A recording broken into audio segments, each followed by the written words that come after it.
They record, so I have to read you the consent thing again because I have to do that before every audio. But, alright. Do you consent to giving the interviewer, Brandon Lamanna, me, the ability to record and transcribe your personal experiences or stories shared in the interview? At any point leading up to the interview, you can retract anything that's been submitted or posted to the public and understand that I will respect your decision. Do you also give consent for the interviewer to use a photo of you that will be submitted and posted along with the interview? If at any point you decide that you're uncomfortable with your photos or experiences being shared during the interview, understand that you have the right to stop the interview at any point. And if you need me to retract anything or take anything down, I will agree to do so. And you can just kind of have... That's basically it. So, do you agree? Yes, I do agree. All right. So, now we will start with the questions. All right. So, overall, how would you describe your experience when you were in school?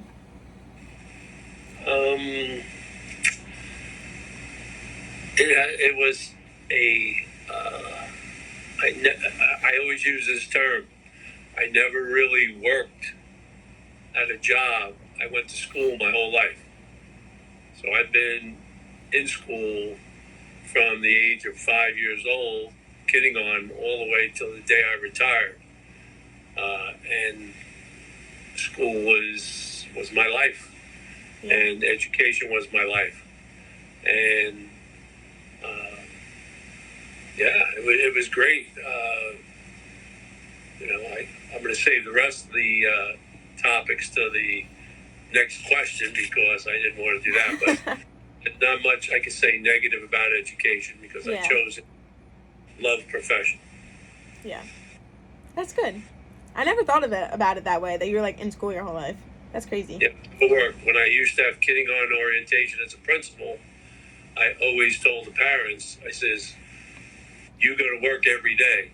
I go to school every day. I still know what I want to be when I grow up. Okay, I'm still a kid in school with other kids. Yeah. Having a great time learning. Mm-hmm. Yeah, that's awesome. But, all right, so tell me about a time when you had a bad experience with an educational figure throughout your schooling years. That is hard. It's hard to find, but I will. In elementary school, I went to a parochial elementary school that was pretty strict. We had Felician. It was Catholic, and we had nuns. I don't know if you know what a nun is. It's a sister. We had nuns for teachers in a habit. They used to wear habits and everything. And they were supposedly educated, and some of them did have teaching degrees at that time. I don't know if they all did. Eventually, they had to, but it was very strict, and I did that from kidding on through 8th grade. Now, it was very discipline orientated, where if somebody in class did something wrong, if a boy did something wrong in class, that was really bad. Supposedly, everybody in the classroom lined up and got their hands hit with a ruler or a yardstick or a pointer. We had nuns pulling kids' ears. I remember one nun always pulled the kid's ears and actually detached it, ripped the skin a little bit, and the blood was flowing. So it was kind of an interesting experience. That was negative. I had some nuns that were more strict than others. Some that were very nice and pleasant, but we had to learn a lot of different things than education is today. We had to speak in Polish. We had to say prayers. We had to go to church on certain days of the week. So it was a very different elementary education compared to when I went to started high school in 9th grade, where it was public then. And I was kind of not ready for the change because I didn't know how to act at times in the classroom. Yeah. So that was a negative that I can remember.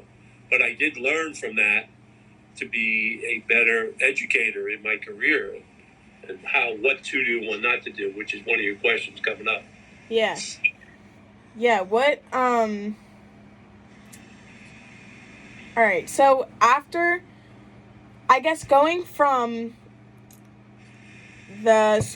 your, like, schools from, like, kindergarten to 8th grade, from that schooling, and then going into high school and, like, in college and kind of learning how the teachers and professors were later in your schooling years, did your perspective of, like, the nuns, like, change when, like, since after you experienced, like, other teachers and how they acted and everything like that?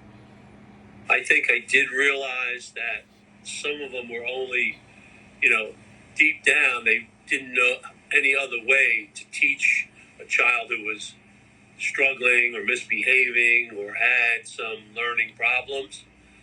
It wasn't readily available. I believe it wasn't even readily available in the public schools at that time, yet alone in a parochial school. So I learned that